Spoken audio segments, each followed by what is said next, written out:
داغ تازه از تنور بیرون اومده. نون باگت براتون آوردم با بهترین دستور که عمرن از بیرون بخواید نون باگت بگیری. نون برگر که درست کرده بودم اونقدر کیفیت عالی بود، گفتن از بیرون گرفته گذاشته داخل سینی فر. حالا با من همراه باشین که این نون با کیفیت رو ببینین خودم درست کردم یا از بیرون گرفتم گذاشتم داخل سینی.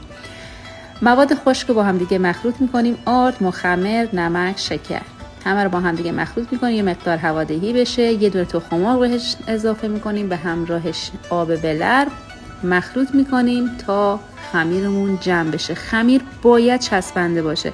بهش کره اضافه میکنیم.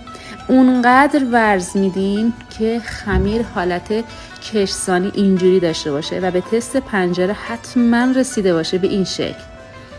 و چونه میکنیم، میذاریم داخل ظرف 40 دقیقه استراحت کنه. بعد از 40 دقیقه حجمش رو برابر بشه میذاریم رو صفحه کار، چونه میکنیم به این شکل و دوباره 10 دقیقه بهش استراحت میدیم. این استراحت ها رو حتما جدی بگیرید و بعد رو صفحه کار آرد میپاشیم، خمیرمون رو پهن میکنیم به شکل مستطیل. یه قسمتش رو فیکسش میکنیم اینجوری که تکون نخوره و از قسمت دیگه رولش میکنیم و همزمان میدوزیم و فیکسش میکنیم به این شکل و بعد تمام قسمت‌های رو اینجوری کامل میدوزیم که خمیر باز نشه و از وسط به کنارها خمیر رو پهن میکنیم به این شکل.